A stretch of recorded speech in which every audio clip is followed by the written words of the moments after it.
মুহাম্মাদুর রাসূলুল্লাহ সাল্লাল্লাহু আলাইহি ওয়াসাল্লাম জামাতের সামনে হাজির। পয়গম্বরকে জামাত বলে, ও মুহাম্মদ, তুমি নাকি বিশাল বড় একটা জাদুকর, কি তোমার জাদুবিদ্যা দেখাও। নবী ডাক দিয়া বলে, জামাত, আমার কোনো জাদু নাই, মন্ত্র নাই, কবিতা নাই, তোমার জাদু তুমি দেখাইতে পারো।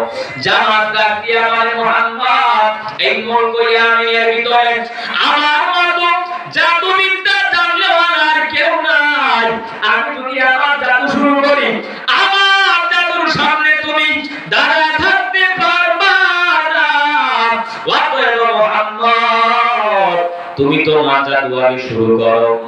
আল্লাহর পয়গম্বর হাজার হাজার কাফের মুশরিক বেঈমানের সামনে জবান খুলে মধুর সুরে আল্লাহর নাযিল করা কোরআনুল কারীম থেকে তেলাওয়াত শুরু করে দিয়েছে। জোরে বলেন আল্লাহু আকবার।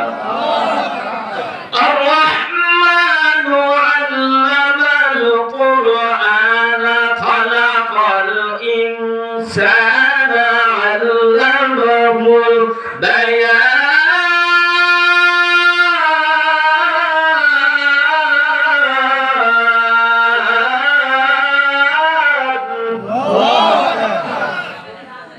নবী আমার মধুর সুরে কোরআনের তেলাওয়াত চলতেছে। কাফের মুশরিকরা চাতক পাখির মতো তাকায় আছে। কিছুক্ষণ তেলাওয়াত করার পরে নবী আমার কোরআনের তেলাওয়াত বন্ধ করে দেয়। মুলক ইয়ামিনের জামাতের কলিজার ভিতরে কোরআনের নিসবত লেগে গেছে। জামাত ডাক দিয়া বলে, মুহাম্মদ, তুমি কেন কোরআনের তেলাওয়াত বন্ধ করেছো? আবার কোরআন থেকে তেলাওয়াত করো। নবী আমার জবান খুলে মধুর সুরে আবার তেলাওয়াত করতেছে। তেলাওয়াত চলতেছে। তাকায় দেখে জামাতের দু চোখ বেয়ে গড়গড়ে পানি পড়ে।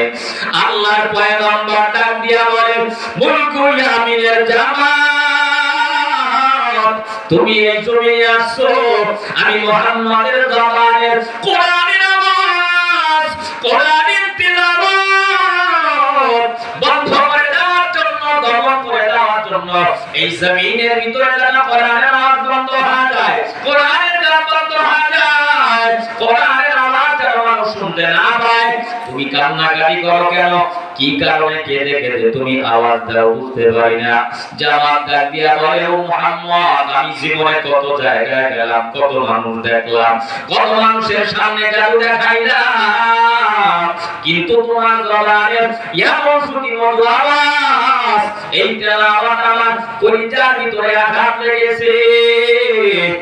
এত সুন্দর মধুর আওয়াজ আজ পর্যন্ত আমি শুনি নাই। কাফের মুশরিকেরা